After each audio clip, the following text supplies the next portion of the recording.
अजित पवार यांच्या निधनानंतर 3 दिवसांमध्येच 75 शाळांना अल्पसंख्याक शाळांचा दर्जा, ऑगस्टपासून थांबवली होती प्रक्रिया। अल्पसंख्याक दर्जा मिळालेल्या किंवा दिलेल्या 75 पैकी 25 शाळा पोदार इंटरनॅशनल स्कूलच्या।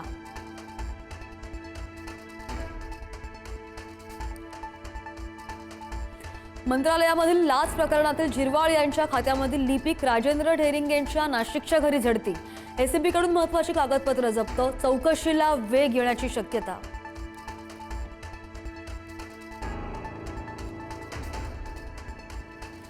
शनिवारपासून नॉट रिचेबल असलेले मंत्री नरहरी झिरवाळ आज घेणार उपमुख्यमंत्री सुनेत्रा पवार यांची भेट। पुढारी न्यूजला विश्वसनीय सूत्रांची माहिती। मंत्रालयातील लाच प्रकरणानंतर झिरवाळ अडचणीत।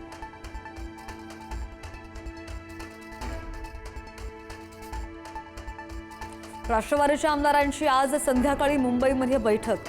राष्ट्रवादी पक्ष विलीनीकरण तसंच राष्ट्रवादीच्या राष्ट्रीय अध्यक्षपदासंदर्भात बैठकीत चर्चेची शक्यता। उपमुख्यमंत्री सुनेत्रा पवारांच्या उपस्थितीमध्ये देवगिरीवर बैठकीचं आयोजन।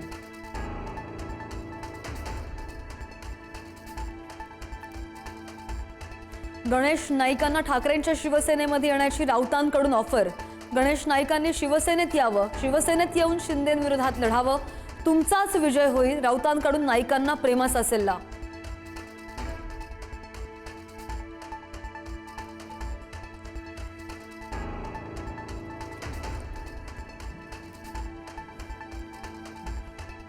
मुंबई महापालिकेमधील विरोधी पक्षनेत्यासंदर्भात आज होणार अधिकृत घोषणा। किशोरी पेडणेकरांची विरोधी पक्षनेतेपदी घोषणा होण्याची शक्यता।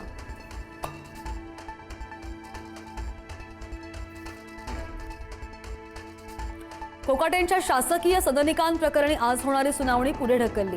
माणिकराव कोकाटे प्रकरणी पुढील आठवड्यामध्ये सुनावणी होणार। बनावट कागदपत्रांच्या आधारे शासकीय सदनिका मिळवल्याप्रकरणी कोकाटेंवर आरोप।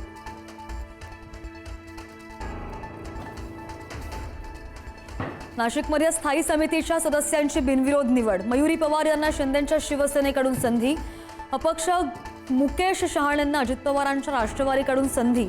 भाजपकडून 9 सदस्यांची निवड।